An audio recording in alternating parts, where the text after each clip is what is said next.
हूँ आपकी श्रद्धा दीदी एंड इस वीडियो के अंदर हम बात करने वाले हैं कि क्यों आपको जाकर एक स्टार्टअप को ज्वाइन करना चाहिए। अब ये वीडियो उन लोगों के लिए भी है जो अभी फ्रेशर स्टेज पे हैं, जो शायद अपनी पहली कंपनी ज्वाइन करने वाले हैं या फिर ऑलरेडी कहीं पर काम कर रहे हैं और सोच रहे हैं कि क्या उन्हें जॉब शिफ्ट करना चाहिए और शिफ्ट करें तो क्या एक स्टार्टअप में करें। अब हम न्यूज़ में सुनते हैं कि फ्लिपकार्ट के जो एम्प्लॉइज़ थे या फिर पेटीएम के जो एम्प्लॉइज़ थे उनकी पर्सनल वेल्थ बहुत ज़्यादा बढ़ गई क्योंकि इन कंपनीज़ के या तो IPO निकल गए या ये कंपनीज एक्वायर हो गई। इसके साथ साथ एक स्टडी हुई थी जिसने पाया कि लास्ट ईयर इंडिया के जो एम्प्लॉइज़ हैं उनमें से 76% लोग एक स्टार्टअप के लिए काम करना चाहते हैं। तो इसके पीछे के जो मेजर 3 रीजंस हैं जिनकी वजह से लोग स्टार्टअप्स में जाना चाहते हैं उनको हम डिस्कस कर रहे होंगे एंड उसके बेसिस पर आप डिसाइड कर सकते हैं कि आपके करियर का क्या पाथ होने वाला है। सबसे पहला रीजन जिसकी वजह से लोग स्टार्टअप्स को ज्वाइन करते हैं वो है हाई लर्निंग। अब स्टार्टअप्स के अंदर यूजुअली आप जिस प्रोफाइल के लिए हायर होते हैं आप सिर्फ वो काम नहीं करते। अब इसको लोग बहुत नेगेटिव ले सकते हैं पर ये नेगेटिव चीज़ नहीं है। जैसे अगर आप फ्रंट एंड इंजीनियर की तरह हायर हुए हैं तो आपको UI UX का भी काम करना पड़ सकता है, आपको SEO पर फोकस करना पड़ेगा, मार्केटिंग टीम को हेल्प करना पड़ेगा, इनफैक्ट सेल्स टीम को भी हेल्प करना पड़ेगा। आप अपनी जो वेबसाइट है उसके लिए कंटेंट भी शायद खुद ही लिख रहे होंगे। अब अर्ली स्टेज में अगर आप किसी स्टार्टअप को ज्वाइन कर लेते हैं तो आप ब्रेड्थ में चीज़ों को एक्सप्लोर कर पाते हैं, यानी सिर्फ एक ही डायरेक्शन एक्सप्लोर करने की जगह आप रिलेटेड 3-4 डायरेक्शंस को एक्सप्लोर कर सकते हैं। और ये सबसे बेस्ट टाइम होता है चीज़ें एक्सप्लोर करने का क्योंकि आपको जल्दी पता चल जाता है कि अपने करियर में आपको स्पेशलाइजेशन किस चीज़ में करनी है।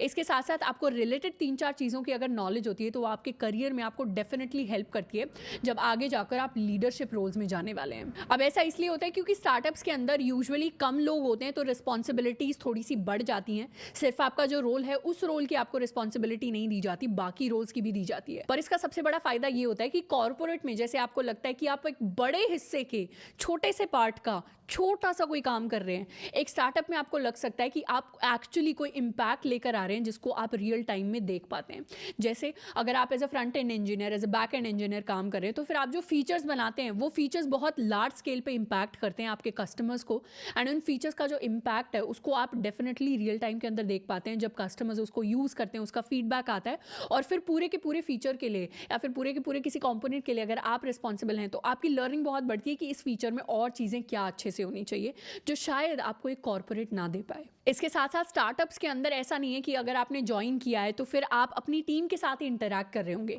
इनफैक्ट इंटर्न से लेकर टॉप लेवल के जो सारे लोग होते हैं वो टीम हर किसी के साथ इंटरैक्ट कर रहे होते हैं। यहाँ पर आप अपने फाउंडर्स, को फाउंडर्स, VP सबके साथ इंटरैक्ट कर रहे होते हैं क्योंकि स्टार्टअप की टीम छोटी है, बहुत क्लोजली काम करती है। तो आपका जो नेटवर्क बनेगा, प्रोफेशनल नेटवर्क, वो बहुत डाइवर्स सेट ऑफ पीपल के साथ बनेगा जो आपको और ज़्यादा हेल्प कर रहा होगा। सेकेंड रीज़न जिसकी वजह से लोग स्टार्टअप्स ज्वाइन करते हैं वो है हाई पे।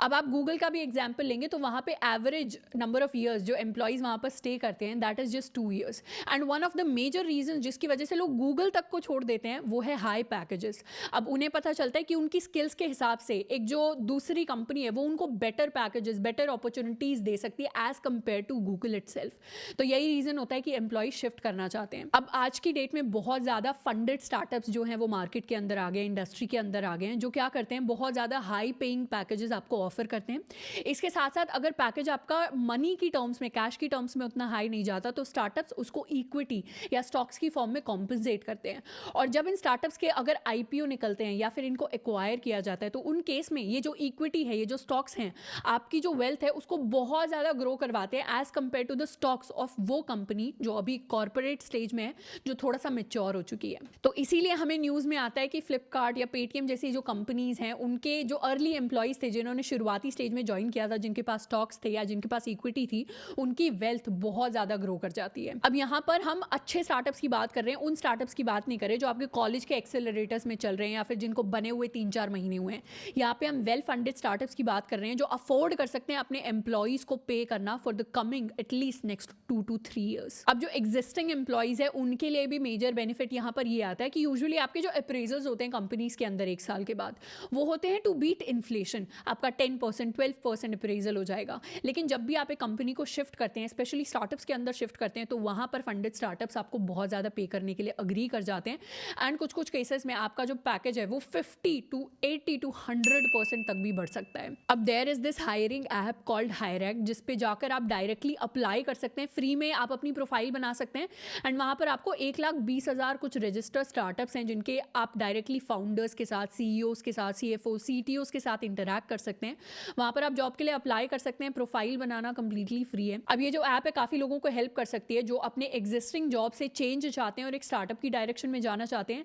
या फिर जो अभी फ्रेशर्स हैं और स्टार्टअप्स के अंदर अपनी जॉब्स को सर्च कर रहे हैं। तो नीचे डिस्क्रिप्शन बॉक्स में आपको लिंक मिल रहा होगा, उसको जाकर आप डाउनलोड कर सकते हैं, अपनी प्रोफाइल बना सकते हैं एंड फिर डायरेक्टली इंटरैक्ट करके देख सकते हैं कि जिस भी आप कंपनी में जाने का सोच रहे हैं, अप्लाई करने का सोच रहे हैं, वहाँ पे एक्चुअली आपका एक्सपीरियंस कैसा होने वाला है, वहाँ पर लोग कैसे हैं, वहाँ का हायरिंग प्रोसेस आपको बहुत ज़्यादा और इंटीमेट लग सकता है। तीसरा रीज़न जिसकी वजह से लोग स्टार्टअप्स को ज्वाइन करते हैं वो है high growth, in fact high and fast growth. अब अगर आप एक स्टार्टअप के अंदर ज्वाइन हुए हैं तो यूजुअली आने वाले टाइम में उसमें जो एम्प्लॉयज़ आएंगे उनसे आप ऑलरेडी एक्सपीरियंस में सीनियर हो चुके हैं वहाँ पर, तो आपकी जो ग्रोथ होगी उसी स्टार्टअप के अंदर वो काफ़ी ज़्यादा हाई होगी, आप बहुत जल्दी सीनियर पोजीशंस पर आ जाएंगे। In fact there are some cases जिसमें लोग यूजुअली शुरुआती स्टेजेस में स्टार्टअप से सीनियर पोजीशन में काम करते हैं एंड उनका एक्सपीरियंस इतना ज़्यादा हो जाता है, उनकी स्किल्स इतनी ज़्यादा बढ़ जाती हैं काम करते करते कि जब वो आगे लेटर स्टेजेस में एक एमएनसी को, एक कॉर्पोरेट को ज्वाइन करते हैं तो वहाँ पर वो अपने कलीग्स से कंपैरेटिवली हायर पोजीशंस के लिए हायर होते हैं क्योंकि उनका स्किल सेट उन बड़ी पोजीशंस के साथ मैच करता है।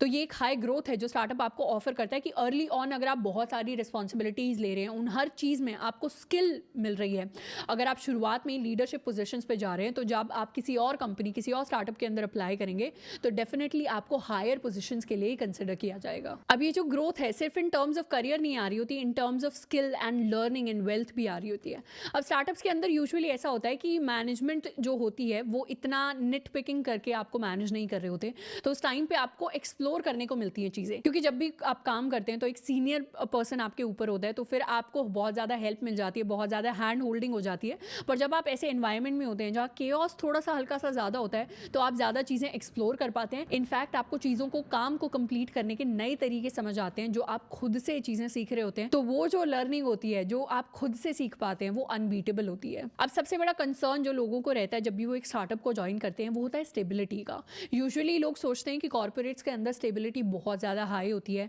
कि आपको लाइफ टाइम के लिए एक जॉब मिल गया है जिसमें आप काम कर रहे होते हैं, आपकी टाइम टू टाइम ग्रोथ भी हो रही होती है। और स्टार्टअप्स को यूजुअली लोग थोड़ा रिस्की मामला की तरह ट्रीट करते हैं जहाँ पे आपको नहीं पता कि स्टार्टअप अच्छा परफॉर्म करेगा या अच्छा परफॉर्म नहीं करेगा। ऐसे में मेरी एडवाइस ये है कि आप स्टार्टअप ज्वाइन करने का अगर सोच रहे हैं तो सबसे पहले तो आप एनालाइज करें कि जिस भी स्टार्टअप के लिए आप काम करने वाले हैं उसने अभी तक कैसा परफॉर्म किया, किस आइडिया पर वो काम कर रहा है, किस तरीके से, क्या उनकी फंक्शनिंग है, क्या उनका लार्जर गोल है, क्या अपॉर्चुनिटीज वो आपको दे पा रहे हैं और कितनी आपकी पर्सनल कैपेसिटी है रिस्क लेने की। ऑब्वियसली स्टार्टअप्स के साथ रिस्क एसोसिएटेड होता है, लेकिन जिस तरीके से कंपनी एक कैंडिडेट को एनालाइज करती है उस तरीके से हमें भी उस कंपनी को एनालाइज करना है जिसमें हम जाना चाहते हैं। और आप अगर ये एनालिसिस सही से करेंगे, उसकी ग्रोथ के बारे में, उसकी वैल्यूज़ के बारे में आप सही से रिसर्च करेंगे, किस तरीके से वो कंपनी ऑपरेट कर रही है, स्टार्टअप ऑपरेट कर रहा है, तो आप अपने लिए एक अच्छी वर्क प्लेस जो है वो सर्च कर सकते हैं। और अगर आपका गोल है कि करियर में अर्ली स्टेजेस के अंदर आपको ग्रोथ मिले, आपको वो स्किल्स मिले जो आपके करियर में 10 साल बाद भी आपको हेल्प कर रही होंगी,